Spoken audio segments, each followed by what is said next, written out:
Agora eu vou falar para vocês sobre licença maternidade, que também é outro ponto que as gestantes têm muitas dúvidas, principalmente porque tem gestantes que têm direito a uma licença de 4 meses e outra que tem direito a 6. Então vamos definir para qual tipo você se encaixa.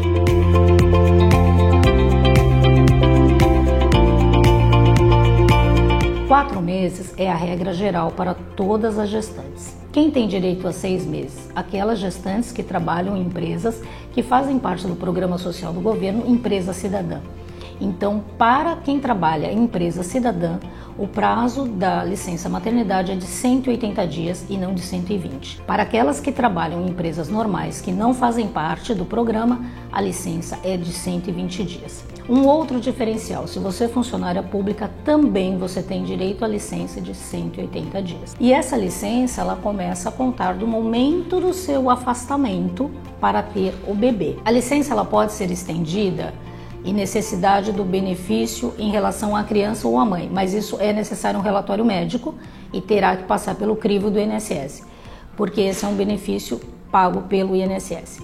Então pode sim, desde que você tenha um relatório médico afirmando que há necessidade de um acompanhamento maior para esta criança ou para a gestante. Outra dúvida muito frequente, nós vemos bastante, é bebês que nascem prematuros, porque hoje com a fertilização é muito comum você ter gêmeos, trigêmeos, e um deles necessitar de ficar na UTI um tempo maior do que 120 dias. Então, nesses casos, a licença ela é estendida automaticamente pelo INSS e só vai parar quando todo mundo tiver alta do hospital, mãe e os filhos. Então a licença é assegurada, como eu falei, de 120 dias para os empregados que trabalham em empresas normais e de 180 para aqueles que prestam serviço em empresa cidadã e funcionários públicos. Isso eu acho que é o mais importante que vocês têm que situar. Outra dúvida muito frequente é a questão: posso emendar a licença gestante com as férias?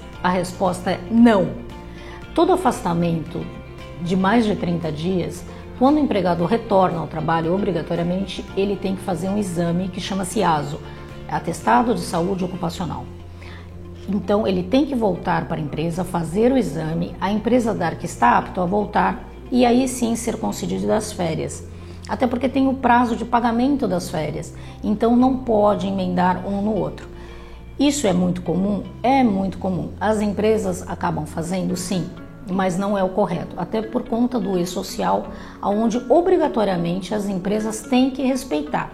Veio do afastamento previdenciário, faz o exame de retorno ao trabalho, na sequência tem as férias, mas é preciso que tenha de 1 a 2 dias de trabalho para na sequência ter as férias. E outro ponto também que surgem dúvidas são aquelas mães que adotam bebês ou adolescentes. A licença maternidade também é estendida a esse grupo de mães. Inclusive há um projeto de lei estendendo a idade de 12 para 18 anos. Hoje, a adoção até 12 anos comporta esse tipo de benefício. Mas já existe um projeto de lei para isso ser estendido para aquelas mães que adotam crianças ou adolescentes até 18 anos. A licença para as mães que adotam é idêntico para as mães que têm o filho pelas vias naturais. É o mesmo prazo.